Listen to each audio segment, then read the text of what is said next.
کہ جس کو دیکھ کر رب بھی مسکراتا ہے۔ دوبارہ عرض کر دوں کہ اللہ کا مسکرانا وہ جسم اور جسمانیت سے پاک ہے، اس کی رحمت برستی ہے، اس کی رضا مل جاتی ہے۔ اور وہ کس بات پر رضا ملتی ہے کہ جب بندہ اللہ سے معافی مانگتا ہے تو اللہ اس کے معافی مانگنے پر بہت راضی ہو جاتا ہے۔ سبحان اللہ، اللہ پاک ایسے بندے سے بہت خوش ہوتا ہے کہ وجہ پتہ کیا ہے؟ وہ فرماتا ہے دیکھو میرا بندہ جانتا ہے کہ اس سے گناہ ہوا ہے اور یہ بھی جانتا ہے کہ میرا مالک بخشنے والا ہے۔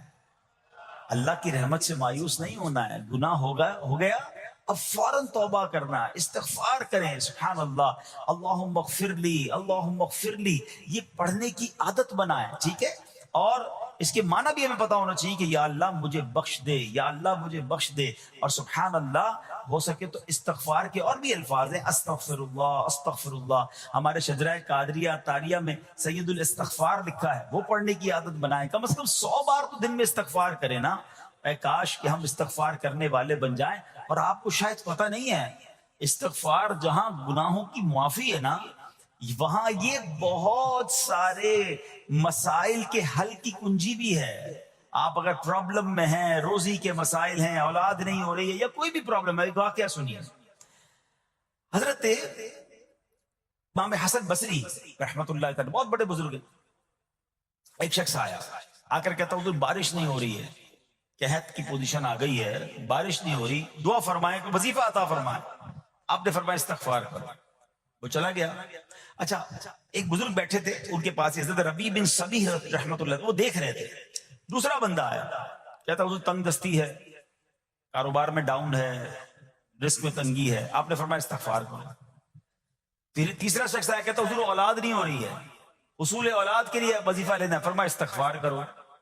چوتھا بندہ آیا، وہ کہتا کہ حضور میرے باغ میں، فصلوں میں پیداوار کی کمی ہے، فرمایا استغفار کرو۔ حضرت ربیع بن صبیح کہتے ہیں حضور پہلا بندہ الگ پرابلم لے کر آیا، دوسرا الگ، تیسرا الگ، چوتھا الگ، چاروں کو ایک ہی دوائی، چاروں کو ایک ہی وظیفہ، استغفار استغفار۔ آئے ہائے، بڑوں کی بڑی باتیں ہیں۔ قرآن میں بھی پڑھتا ہوں، قرآن آپ بھی پڑھتے ہیں، مگر دیکھو اللہ والے کیسے پڑھتے ہیں۔ کیا خوبصورت جواب دیا آپ نے۔ آپ فرماتے ہیں سورہ نوح پارہ 29 آیت نمبر 10 سے 12 کی آپ نے تلاوت فرمائی۔ اب ذرا قرآن سنیے گا۔ بسم اللہ الرحمن الرحیم، استغفروا ربکم انہ کان غفارا یرسل السماء علیکم مدرارا ویمددکم باموال وبنین ویجعل لکم جنات ویجعل لکم انہارا۔ سبحان اللہ، ذرا سنیے گا، اپنے رب سے معافی مانگو۔ استغفروا ربکم انہ کان غفارا، بے شک وہ بڑا معاف کرنے والا ہے۔ اب دے گا عطا، کیا فرمائے گا؟ یرسل السماء علیکم مدرارا، وہ تم پر موسلا دھار بارش بھیجے گا۔ وَيُمْدِدْكُمْ بِأَمْوَالٍ وَبَنِينَ وَيَجْعَلْ لَكُمْ جَنَّاتٍ وَيَجْعَلْ لَكُمْ أَنْهَارًا، فرمایا اور مالوں اور بیٹوں سے تمہاری مدد فرمائے گا، اور تمہارے لیے باغات بنا دے گا، اور تمہارے لیے نہریں بنائے گا۔ باغات بھی بڑھ رہے ہیں، اولاد بھی عطا ہو رہی ہے، مال بھی بڑھ رہا ہے، بارش بھی ہو رہی ہے۔ کس چیز سے؟ استغفار سے۔ تو استغفار یہ آپ کے بہت سارے پرابلمز کا حل ہے، مسائل کا حل ہے۔ بس اپنی زبان استغفار سے تر رکھیں۔ اچھا، پھر اس میں تھوڑی سی شرمندگی بھی ہو، ایسا نہیں کہ استغفار بھی ہو رہا ہے اور دماغ کہیں اور ہے، مسکرا بھی رہے ہیں، ہنس بھی رہے ہیں، اور استغفر اللہ، کسی سے معافی مانگتے ہوئے ہنستا ہے کیا بندہ؟ استغفر اللہ ربی من کل ذنب واتوب الیہ، یا اللہ میں اپنے سارے گناہوں سے تجھ سے معافی مانگ رہا ہوں۔ بہت سارے استغفار کے سیکھ ہیں، استغفر اللہ العظیم من کل ذنب عظیم، اے اللہ میں تجھ سے استغفار کرتا ہوں، وہ رب جو بہت عظیم ہے، اپنے سارے بڑے گناہوں سے میں استغفار کرتا ہوں۔ الگ الگ سیغوں سے اللہ کی بارگاہ میں استغفار کریں، ہو سکے تو کبھی گناہ یاد آئیں تو آنسو بھی بہ رہے ہوں، مگر یہ استغفار اللہ کو بڑا پسند ہے، معافی رب کو بہت پسند ہے۔ ابو اللیث سمرقندی رحمت اللہ تعالی لکھتے ہیں پچھلی قوموں میں ایک شخص تھا، اس نے بہت گناہ کیے تھے۔ ایک بار اس نے اپنی پچھلی زندگی کے بارے میں سوچا، گناہوں کے بارے میں غور و فکر کیا، تو اسے شرمندگی ہوئی. اس نے نادم و شرمندہ ہو کر 3 مرتبہ کہا اللہم غفرانک اللہم غفرانک اللہم غفرانک. اے اللہ تیری بخشش، اے اللہ تیری بخشش، اے اللہ پاک تیری بخشش. اسی لمحے اس کو موت آ گئی اور اللہ پاک نے اس کی بخشش فرما دی. سبحان اللہ. اس کے بارے میں چند برکتیں آپ کو بیان کرتا ہوں. بڑی عظیم برکت یہ ہے کہ اس کی بدولت بندے کا تنگی اور غم دور ہو جاتا ہے.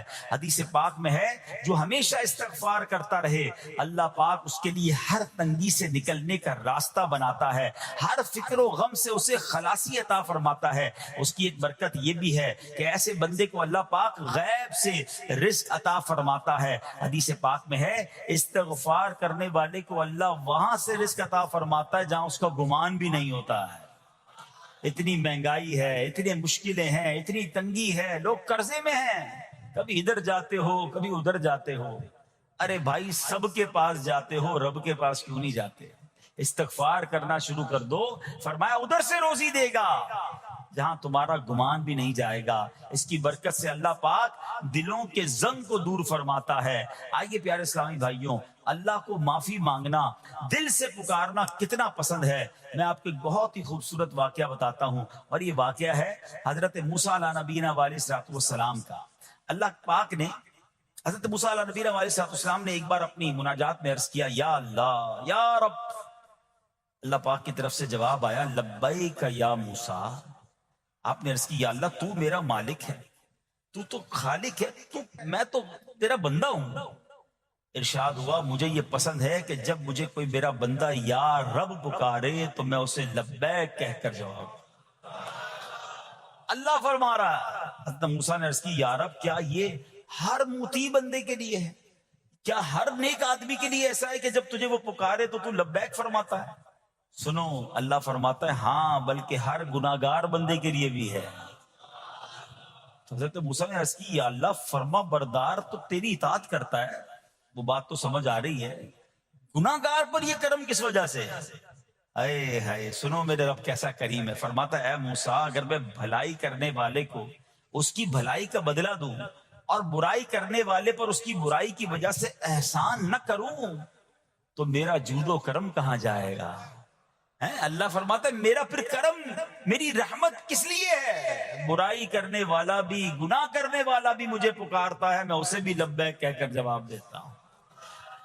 حضرت موسیٰ علیہ نبینا علیہ السلام کو ایک بار وحی نازل ہوئی کہ اے موسیٰ فلاں علاقے میں جاؤ، ہمارا ایک نیک بندہ اس کا انتقال ہو گیا ہے، جا کے اس کو غسل دو، اس کو کفن دو اور اس کا جنازہ پڑھو. حضرت موسیٰ وہاں پہنچ گئے اور جب وہاں جا کر آپ نے لوگوں سے کہا کہ مجھے فلاں بندے کے پاس لے جاؤ جس کا انتقال ہوا ہے، مجھے غسل دینا ہے، کفن پڑھنا ہے، جنازہ پڑھنا ہے. لوگوں نے کہا حضرت یہ تو زمانے کا گناہگار بڑا بےہودہ بڑا بدکار شخص تھا، آپ کو رب کا حکم تھا، آپ نے غسل بھی دیا، کفن بھی پہنایا، جنازہ بھی پڑھا، پھر رب کی بارگاہ میں عرض کی مولا بندے تو یہ کہہ رہے ہیں یہ تو بہت برا آدمی تھا، تو نے مجھے بھیجا اور فرمایا تیرا پیارا بندہ، میں نے جنازہ بھی پڑھ دیا، غسل اور کفن بھی دیا. اب ذرا آپ سوچیں کہ کسی کا جنازہ حضرت موسیٰ پڑھ دیں تو اس کی تو بخشش کا تو کوئی مسئلہ ہی کوئی نہیں نا، وہ تو اللہ کے نبی جس کا جنازہ پڑھے غسل دے تو یا اللہ تو نے ایسا انتظام فرما دیا. تو رب کریم کی طرف سے پتہ ہے کیا جواب آتا ہے؟ اللہ فرماتا ہے اے موسیٰ بندے سچ کہتے ہیں، یہ بندہ واقعی بڑا گناہگار تھا. جو علاقے والے شہر کے لوگ کہہ رہے ہیں نا ٹھیک کہہ رہے ہیں، یہ بندہ تھا ہی ایسا. یا اللہ جب اتنا گناہگار تو اتنی بڑی مہربانی کس وجہ سے؟ ارشاد ہوا اے موسیٰ اس بندے نے مرنے سے پہلے مجھ سے 5 کلمات کے ذریعے بات کی، مناجات کی، مجھے پکارا، 5 سینٹنس تھے، 5 کلمے تھے، اور اے موسیٰ اس کی وجہ سے میں نے اس کی مغفرت فرما دی. حضرت موسیٰ کہتے ہیں یا اللہ وہ 5 کلمے تو بتا دے، وہ 5 کیسے جملے تھے کہ علاقے میں سب سے مشہور بدکار اور اس کا انتقال ہو تو رب مغفرت بھی فرمائے اور اپنے نبی کو فرمائے جا کے جنازہ پڑھو. تو آپ نے کہا یا اللہ وہ 5 کلمات بتا دے. اب ذرا یہ 5 کلمات سنیے گا. ایکچولی جو بات سمجھنی ہے نا، استغفار ہے کیا، معافی مانگنا ہے کیا، توبہ کیا ہے. اللہ فرماتا نا کہ ہم نے سنا کہ جو بندہ اللہ سے استغفار کرتا ہے اللہ اسے دیکھ کر مسکراتا ہے. اس کی وجہ یہ کہ بندہ رب کی بارگاہ میں اپنے آپ کو سرنڈر کرتا ہے. اپنے گناہ یاد کرتا ہے، اپنی کم مائگی کا اظہار کرتا ہے. وہ کہتے ہیں نا الندم التوبہ، شرمندگی توبہ ہے. شرمندہ ہو جائے نا انسان. دنیا میں پتہ کیا معاملہ ہے، ہم کسی عدالت میں جا کر کہہ دیں ہم نے جرم کیا ہے، اقبال جرم، ٹھیک ہے، تو کیا ہوتا ہے، جج کہتا ہے پھر اس کو گرفتار کرو اور سزا سناؤ. بندہ خود ہی مان رہا ہے، گواہوں کی ضرورت کیا ہے. دنیا کی عدالت میں اقبال جرم پر سزا ملتی ہے. میرے رب کی رحمت کی عدالت دیکھو، بندہ وہاں جا کر اقبال جرم کر لے، شرمندہ ہو جائے، معافی مانگ لے، اللہ اس کے سارے گناہ معاف فرما دیتا ہے. یہ فرق ہے دنیا والوں میں اور رب کی عدالت میں. سبحان اللہ. وہ حضرت موسیٰ کہتے ہیں یا اللہ وہ 5 کلمے بتا، اور بتائے گئے تو وہ 5 کلمے سنیے گا ذرا. وہ بندہ کہتا ہے مرنے سے پہلے اے رب تو جانتا ہے میں نیکوں سے محبت کرتا ہوں اگرچہ خود نیک نہیں ہوں. یا رب تو جانتا ہے میں فاسقوں سے بغض رکھتا ہوں اگرچہ میں خود فاسق ہوں. سمجھ رہے بات؟ اے اللہ نیکوں سے پیار کرتا ہوں، مجھے پتا ہے میں خود نیک نہیں ہوں. میں گناہ گاروں سے نفرت کرتا ہوں حالانکہ میں خود بھی گناہ گار ہوں. کہیں بھی اپنی بڑائی نہیں ہے، میں گناہ گار، میں بدکار، مگر اللہ میں پیار کرتا ہوں نیک لوگوں سے. تیسرا جملہ کیا تھا، یا رب اگر مجھے معلوم ہو جائے کہ میرے جنت میں داخل ہونے سے تیری ملکیت میں کوئی کمی آ جائے گی تو اے اللہ میں تجھ سے پھر جنت کا سوال کرنا چھوڑ دوں گا. مجھے یہ پتا ہے یا اللہ تو نے مجھے جنت میں داخل کیا نا، تیری جنت میں کوئی کمی نہیں آئے گی، بہت بڑی ہے، ہم مجھے داخل بھی کرنے سے تیرا کچھ نہیں جائے گا. اگر کچھ جاتا ہوتا تو یا اللہ میں جنت تیرے سے مانگنا چھوڑ دیتا. چوتھا جملہ کیا ہے، اے رب اگر مجھے معلوم ہو جائے کہ مجھے جہنم میں داخل کرنے سے تیری ملکیت میں اضافہ ہو جائے گا تو میں پھر جہنم سے پناہ نہیں مانگوں گا. یعنی اگر تو تیرے ملک میں تیری شان میں اضافہ ہو رہا ہے مجھے جہنم میں ڈالنے سے، پھر تو میں نہیں کہوں گا تجھے کہ جہنم سے نکال، مگر مجھے پتا ہے تو پہلے ہی مالک ہے، تو پہلے ہی خالق ہے، سب کچھ تیرا ہے، مجھے جہنم میں ڈالنے سے تیری کوئی ملکیت میں اضافہ نہیں ہونا. اور آخری بات کیا کہتا ہے، یا رب اگر تو مجھ پر رحم نہ کرے گا تو پھر کون کرے گا. اللہ فرماتا ہے اے موسیٰ میں نے اس پر رحم کیا، یہ میرے کرم کے لائق تھا، میرے کرم کے لائق نہیں تھا کہ میں اسے ناکام لوٹا دیتا. جب اس نے یہ کلمات کہے تو میں نے اسے درگزر فرمایا، اس کی مغفرت فرما دی، اور میں ہی بخشنے والا مہربان ہوں. تو اے میرے پیارے اسلامی بھائیوں، آج وہ کام سیکھ کے جانا ہے، سمجھ کے جانا ہے، جس کو جو بندہ کرتا ہے تو رب کی رحمت گویا مسکراتی ہے. وہ یہ ہے کہ اللہ سے معافی مانگتے رہیں، استغفار کرتے رہیں، اللہ کو راضی کرنے کی کوشش کرتے رہیں، اپنے گناہوں پر ندامت رکھیں کہ جو معافی مانگتا ہے نا اللہ اسے بہت پسند فرماتا ہے. حدیث پاک میں آتا ہے التائب من الذنب کمن لا ذنب له، گناہوں سے توبہ کرنے والا ایسا ہے جیسا اس نے گناہ کیا ہی نہیں ہے. آج وہ حدیثیں ہیں کہ جب بندہ یہ عمل کرتا ہے، کچھ اعمال بتاؤں گا، کچھ حدیثوں میں ایسے اعمال بتائے گئے کہ بندہ جب یہ عمل کرتا ہے تو رب مسکراتا ہے. عمل تو بعد میں سنیں گے، یہ فضیلت سن کے کیسی مزہ آ رہا ہے. اللہ مسکراتا ہے اپنے اس بندے کو دیکھ کر جو یہ عمل کرتا ہے.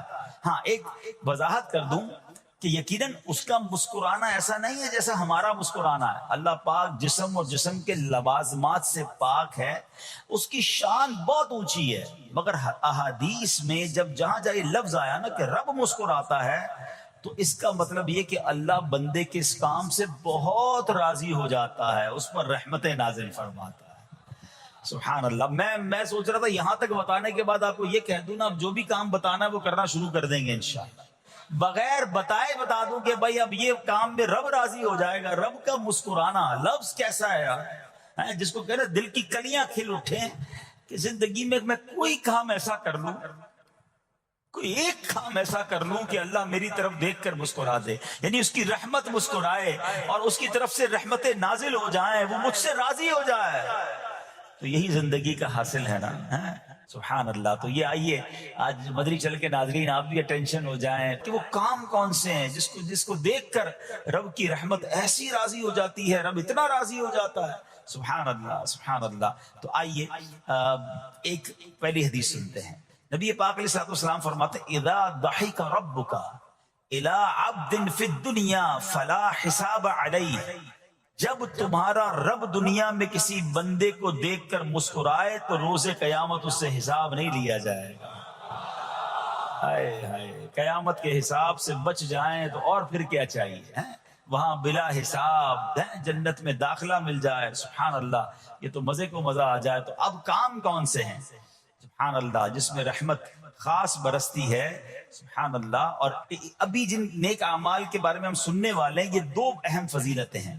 جب بندہ یہ نیک کام کرتا ہے اللہ پاک اس سے انتہائی راضی ہو کر اس پر رحمت نازل فرماتا ہے، اور ایسا خوش نصیب روز قیامت بلا حساب جنت میں داخل ہو جائے گا. سچی بات، یہ اتنا مزیدار کام ہے کہ بندہ یہ صبح و شام کر سکتا ہے اور کرتا جائے اور رب کی رحمت لوٹتا جائے. مگر اس واقعے میں مولا علی شیر خدا کرم اللہ تعالی وجہ الکریم کی شان بھی بڑے پیارے انداز میں سیکھنے کو ملے گی.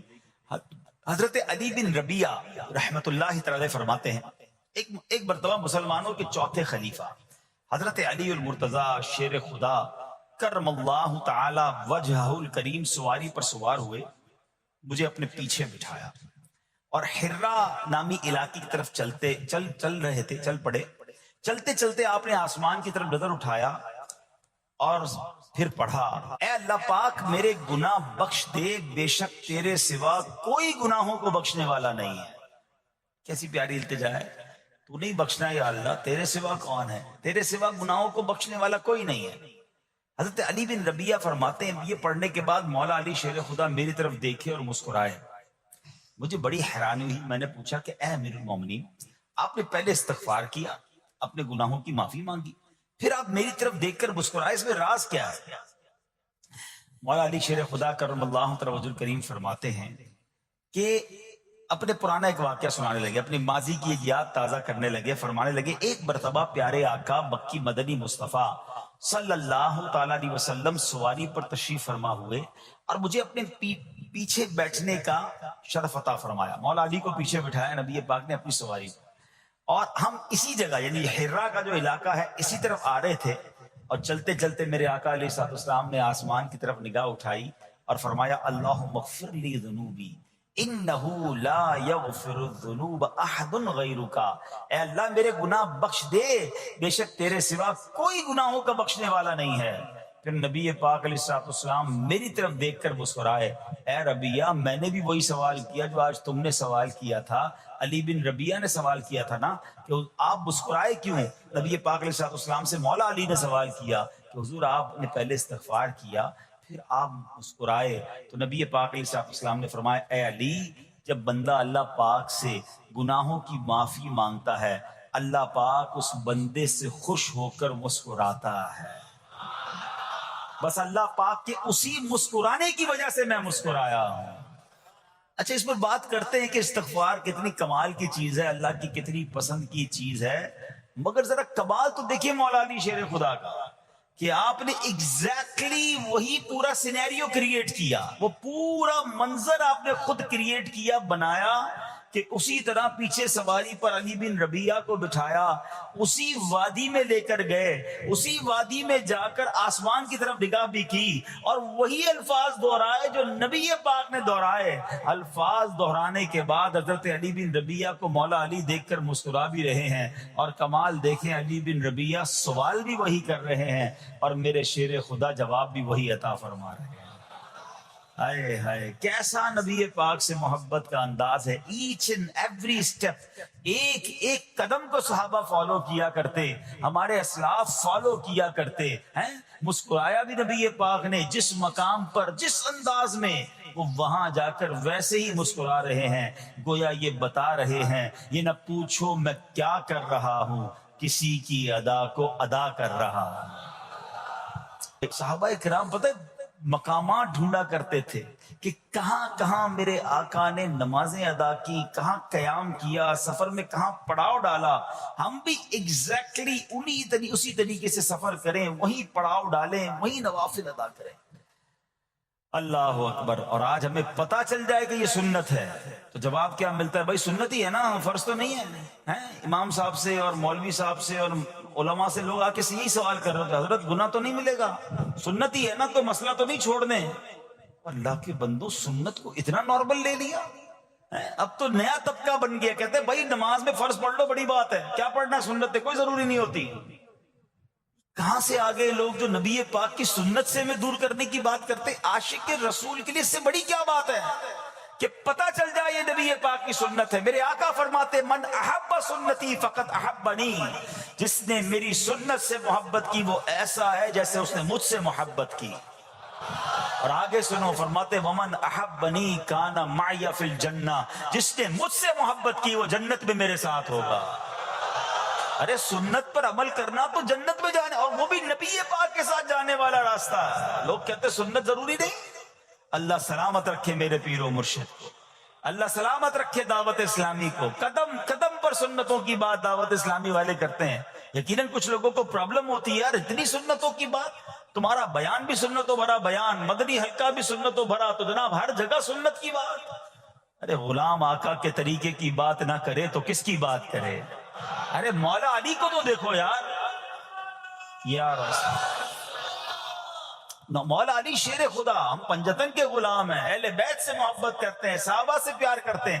ان کو دیکھیں نا، ایک ایک قدم کو، ایک ایک طریقے کو، ایک ایک انداز کو فالو کیا کرتے تھے. آپ کو پتا ہے حضرت ابوبکر صدیق رضی اللہ عنہ کا وصال کا دن آنے والا تھا. آپ کو آخری گھڑیاں تھیں. آپ نے اپنی صاحبزادی بی بی عائشہ صدیقہ رضی اللہ تعالی عنہا سے پوچھوایا ذرا یہ تو بتاؤ نبی پاک کا جو وصال کا دن تھا وہ دن کون سا تھا؟ وصال کے وقت کپڑے کیا پہنے تھے؟ یعنی ایک ایک بات کی معلومات لے رہے ہیں. تمنا یہ ہے کہ نبی پاک جس دن دنیا سے پردہ فرمایا اس سنت پر بھی عمل ہو جائے، میرا انتقال بھی اسی دن ہو جائے. اچھا اب ایک اور بہت پیارا عمل جس کو دیکھ کر اللہ مسکراتا ہے، وہی میں نے جو تفصیل بتائی کہ اللہ کی رحمت راضی ہو جاتی ہے اور اللہ کی رحمت برستی ہے، رب راضی ہو جاتا ہے. نبی پاک علیہ الصلوۃ والسلام نے فرمایا 3 بندے ہیں اللہ پاک انہیں دیکھ کر مسکراتا اور کیا ہوتا ہے؟ فرمایا اور بہت خوش ہوتا ہے. اب وہ 3 بندے کون سے ہیں؟ چیک کر لیں ہم ان میں ہیں کہ نہیں. فرمایا نمبر 1 وہ بندہ جو رات کو اٹھے، بستر چھوڑے، اچھی طرح وضو کرے، پھر نماز پڑھنے کھڑا ہو جائے. اسے دیکھ کر اللہ پاک فرشتوں سے فرماتا ہے اے فرشتوں بتاؤ میرے بندے کو نیکی پر کس نے اکسایا ہے؟ فرشتے عرض کرتے ہیں مولا تو بہتر جانتا ہے. اللہ پاک فرماتا ہے ہاں میں جانتا ہوں مگر تم مجھے بتاؤ. فرشتے عرض کرتے ہیں اے مالک کریم تو نے اسے ایک چیز یعنی جہنم کا خوف دیا ہے، یہ اس سے ڈرتا ہے. اے اللہ تو نے ان کو ایک چیز جنت کی امید دلائی ہے، یہ اس کی امید رکھتا ہے. اے اللہ یہی خوف اور امید ہے جس نے اسے رات کی نیند قربان کر کے تیرے حضور کھڑے ہونے پر ابھارا ہے. اب اللہ پاک فرماتا ہے اے فرشتوں گواہ ہو جاؤ یہ جس چیز سے ڈرتا ہے یعنی جہنم سے ڈرتا ہے، میں نے اپنے اس بندے کو اس سے امن بخشا، اور جس کی امید رکھتا ہے یعنی جنت کی، میں نے جنت اس پر واجب کر دی. رات اٹھ کر جب دنیا سوئی ہو بندہ اٹھ کر تہجد کی نماز ادا کرے، اللہ کی بارگاہ میں آنسو بہائے، اللہ فرشتوں کے سامنے گویا فخر فرماتا. دوسرے نمبر پر سنو، فرمایا دوسرا وہ شخص جو حق و باطل کی لڑائی میں شریک ہوا، ثابت قدم رہا یہاں تک کہ شہید ہو گیا، یا اللہ پاک نے اسے فتح عطا فرمائی. اللہ اس بندے کو دیکھ کر بھی مسکراتا ہے. جہاد کرنے والے مجاہدین یا تو شہید ہو جائیں یا غازی ہو کر لوٹے اللہ کی رضا کے لیے، اللہ کی رحمت ان پر بھی چھما چھم برستی ہے.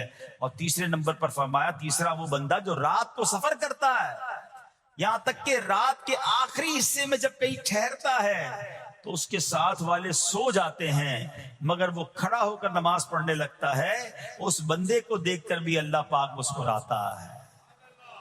اجتماعی عبادت کے بڑے فائدے ہیں. اجتماع میں آنا، محفل میں آنا، دعا میں شرکت کرنا بہت اچھی بات ہے، مگر اپنی عادت ایسے بھی بنائیں کہ کچھ عبادتیں ایسی کریں کہ میں جانوں اور رب جانے. یہ جو رات اٹھ کر دعا کا لطف ہے، رات اٹھ کر جو نماز پڑھنے کا لطف ہے نا، جب ساری دنیا سو رہی ہے اور بندہ اپنے رب کی بارگاہ میں حاضر ہے. علماء کہتے ہیں دن کے نوافل کے مقابلے میں رات کے نوافل افضل ہیں، کیونکہ رات سکون ہوتا ہے، رات رقت قلبی ملتی ہے. سبحان اللہ، رحمت الہی چھما چھم برستی ہے. ہمیں کیا کرنا ہے کہ رات تہجد کی نماز کی عادت ڈالیں. دنیا کی بہت ساری چیزیں میرے اور آپ کے پاس ہیں جو ریپلیسیبل ہے، جو بدلی جا سکتی ہیں. موبائل فون لیتے ہیں، بڑی خوشی سے لیتے ہیں، مگر نیا ماڈل آتا ہے تو لوگ بدل لیتے ہیں. سواری لیتے ہیں، بڑی خوشی ہوتی ہے، مگر جب نئی سواری آتی ہے تو ریپلیس بدل دیتے ہیں. ماڈل نیا آ گیا بھائی، اب وہ پرانی لگتی ہے.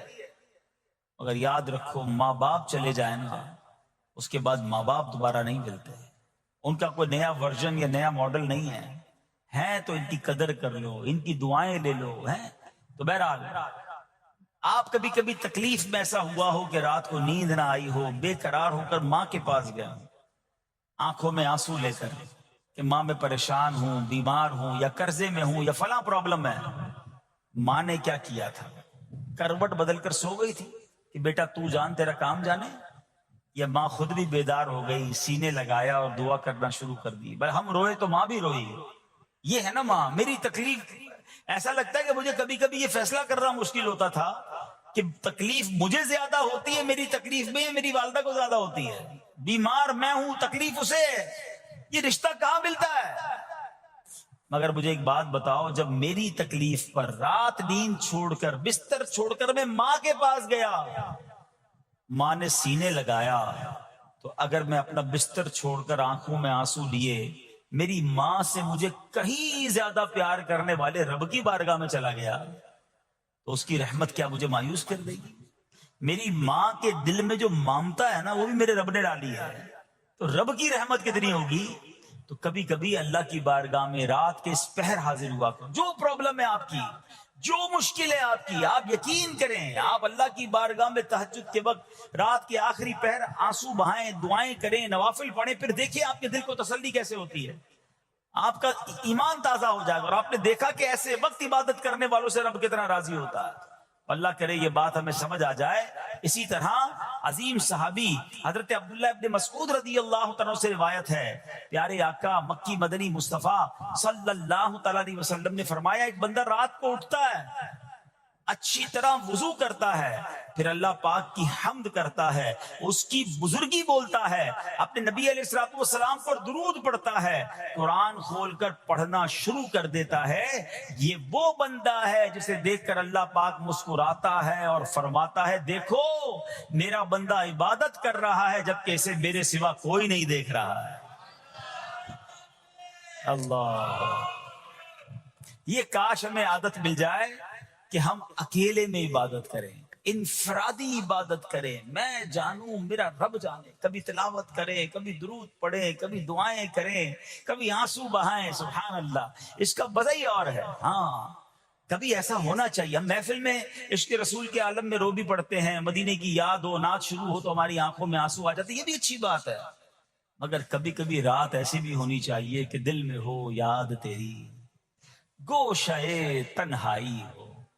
دل میں ہو یاد تیری، گوشے تنہائی ہو، پھر تو خلوت میں عجب انجمن آرائی ہو. کبھی زندگی میں ایسی راتیں بھی آنی چاہیے. وہ ہے نا، جاگ اٹھا اشکوں کا مقدر، عشق نبی میں روتے روتے کیسی گزری رات نہ پوچھو. کبھی کبھی ایسی رات بھی گزرنی چاہیے کہ آقا کی یاد میں آنسو بہ رہے ہوں، مدینے کی یاد میں، گھر والوں کو بھی پتہ نہ چلے.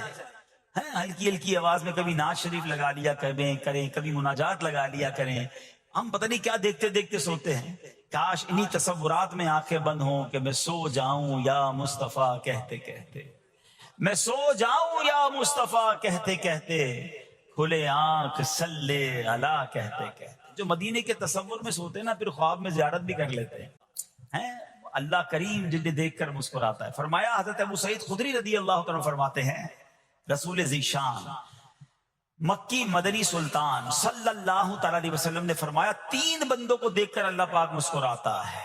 وہ قوم جو نماز میں صفیں سیدھی کرتی ہے، اور وہ بندہ جو اللہ پاک کی راہ میں جہاد کرتا ہے، تیسرا وہ بندہ جو رات کے اندھیرے میں عبادت کرتا ہے. انہیں دیکھ کر اللہ پاک مسکراتا ہے. جہاد والی بات اور رات والی عبادت کی بات تو ہو گئی، اب اس میں نئی بات سیکھنے کو ملی، صفے درست کرنے والی۔ اب روز نماز پڑھ رہے ہیں، صفے درست نہیں کر رہے ہوتے، امام صاحب کہہ کے تھک جاتے ہیں، کاندھے سے کاندھا ملائیں، صفوں کو سیدھا کریں۔ صفوں کو سیدھا کرنے والوں کو دیکھ کر رب کی رحمت مسکراتی ہے، رحمت برستی ہے۔ اب یہ کتنا آسان کام ہے، مگر اس کی طرف بھی توجہ نہیں ہوتی ہے۔ یاد رکھیے کہ صفیں سیدھی کرنا یہ بڑی نیکی ہے، اور اللہ کرے کہ ہم اس پر عمل کرنے والے بنیں۔ اور صفیں درست نہ کرنا ترک واجب، ناجائز اور گناہ ہے۔ سیدھی صفیں نہیں کرتے، نہیں، ناجائز کرتے ہیں، گناہ کرتے ہیں۔ صف درست نہ کرنے سے نماز ناقص رہ جاتی ہے۔ اور یہ بعض اوقات لوگ کہتے ہیں یار ہمیں اس نماز میں وسوسے بہت آتے ہیں، تو روایتوں میں آتا ہے صف درست نہ کرنا نماز میں وسوسے آنے کا سبب ہے۔ صفیں ٹھیک نہیں ہوں گی نا، عجیب عجیب سی باتیں دماغ میں آئیں گی۔ کیوں؟ حدیث پاک میں آتا ہے شیطان تمہارے درمیان بھیڑ کے بچے کی طرح گھس جاتا ہے، شیطان صفوں میں گھس جاتا ہے۔ صف سیدھی نہ کرنے میں چہرہ بگڑنے کا اندیشہ ہے۔ اے ہائے، اب ذرا غور کر لیجئے یہ کتنا ضروری ہے۔ قرآن کریم میں ایک سورت ہے سورہ صافات، اس مبارک سورت کی پہلی آیت میں اللہ پاک نے فرمایا وَالصَّافَّاتِ صَفًّا، ان کی قسم جو باقاعدہ صفے باندھے ہوئے ہیں۔ حضرت عبداللہ ابن مسعود فرماتے ہیں یہاں صفے باندھنے والوں سے مراد فرشتے ہیں۔ حضرت جابر بن سمورہ رضی اللہ تعالیٰ عنہ فرماتے ہیں ایک دن پیارے آقا مکی مدنی مصطفیٰ صلی اللہ تعالیٰ علیہ وسلم تشریف لائے اور فرمایا تم ایسے صف کیوں نہیں بناتے جیسے فرشتے صفے بناتے ہیں؟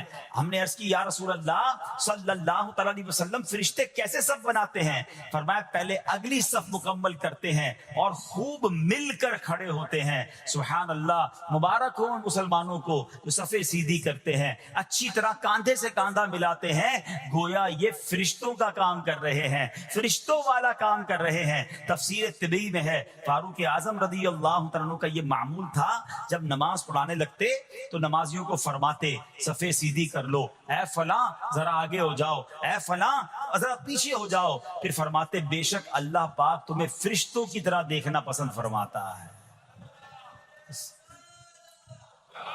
تو صفیں سیدھی رکھنا یہ فرشتوں کا انداز ہے، اور اللہ کی رحمت خوب برستی ہے، گویا رب مسکراتا ہے انہیں دیکھ کر۔ تو اے میرے پیارے اسلامی بھائیوں، اور بھی بہت سارے کام ہیں جس کو دیکھ کر، جن کو کرنے سے اللہ کی رحمت چھما چھم برستی ہے۔